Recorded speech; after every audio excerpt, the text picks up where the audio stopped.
한의학차와 함께하는 생활백서 시간입니다. 3월이 되면서 이제 곧 따뜻한 날씨 기대하게 되는데요. 조금 전에도 말씀드렸지만 이렇게 날이 따뜻해지면 미세먼지가 찾아옵니다. 오늘도 그렇죠.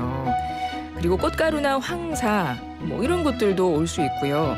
급격하게 기온이 변화하다 보니까 또 날씨도 건조하고요. 안구건조증이 찾아오는 경우가 많습니다. 그때 인공눈물을 많이 사용하는데요. 오늘은 인공눈물에 대해서 알아보겠습니다. 식품의약품안전처 순환신경계 약품과 김소희 과장 전화 연결합니다. 과장님 안녕하세요. 네, 안녕하세요. 네, 드디어 봄이 됐습니다. 왜 봄에는 이렇게 눈이 따끔따끔하고 안구가 눈이 건조하고 그럴까요? 그래서 봄에 인공눈물 많이 사용하는데요. 과장님도 인공눈물 자주 사용하십니까? 저는 사용하지 않습니다. 눈이 항상 촉촉하시군요. 네, 그런 편입니다. 인공눈물의 올바른 사용법 좀 알려주시겠어요? 네, 우리 눈에 약을 한 방울씩 떨어뜨리도록 만들어진 제제가 점안제인데요. 인공눈물은 점안제의 형태이면서 눈의 건조 증상을 완화시키고 자극감을 일시적으로 경감시키는 약물을 통칭해서 부르는 말입니다.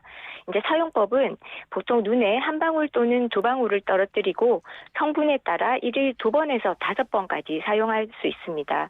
인공눈물을 사용할 때에는 인공눈물이 오염이나 감염되지 않도록 하는 것이 중요합니다.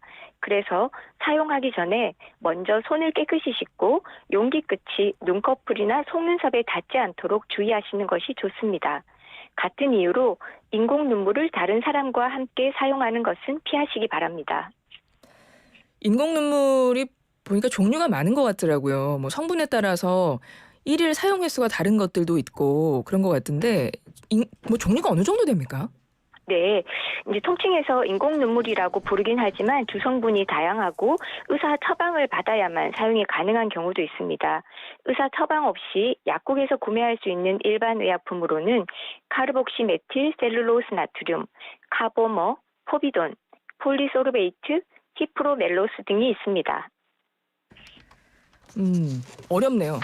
어렵습니다. 사실 저희가 약국에서 받을 때는 이제 그런 거는 잘 인식을 못 하잖아요. 네. 네, 그러다 보니까 어찌됐든 종류가 많고 약국에서 처방 받으면 약국에서 살 수 있는 건데 이름이 어렵기는 해도 좀 잘 기억을 해두시면 좋을 것 같고 특히 성분에 따라서 특별하게 주의가 필요한 것도 있을 것 같거든요.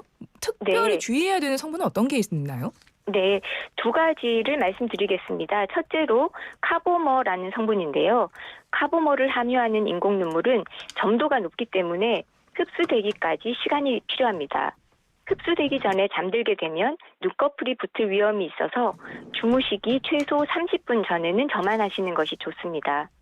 또 하나 주의해야 할 성분은 벤잘코늄 염화물입니다.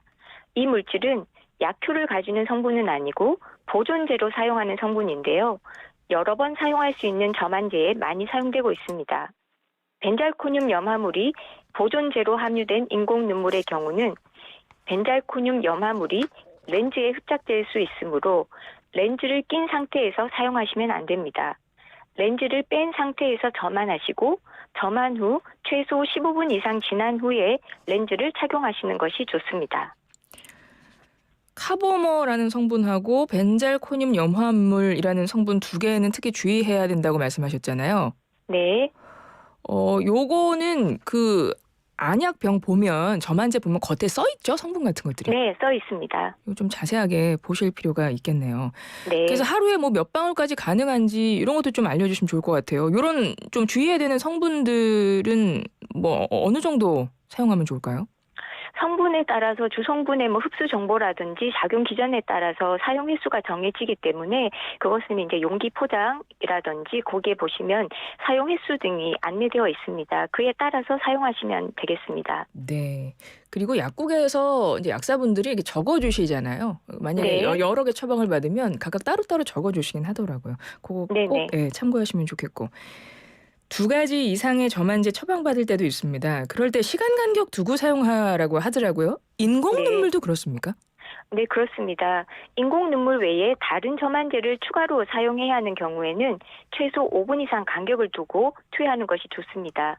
특히 앞서 말씀드린 카보머를 함유하는 점안제는 점도가 높아서 15분 이상 간격을 두고 사용하고 다른 점안제를 함께 사용해야 하는 경우는 카보몰을 함유하는 점안제는 가장 마지막에 사용하는 것이 좋습니다. 우리가 흔히 안약이라고 하는 것과 인공 눈물이라고 하는 것 같은 겁니까? 안약은 눈에 적용하는 제제를 통칭해서 이르는 말이고요. 네. 인공 눈물은 이제 점안제, 맑은 형태로 눈에 떨어뜨리는 그런 제제 중에서도 눈의 검조감을 감소시키기 위해서 사용하는 약물을 통칭하는 말입니다. 그렇군요. 인공 눈물을 사용할 때 그럼 주의해야 될 사항도 있을까요? 네, 인공 눈물을 눈에 넣은 후에 경미한 통증이 있거나 일시적으로 시야가 흐릿해질 수 있습니다.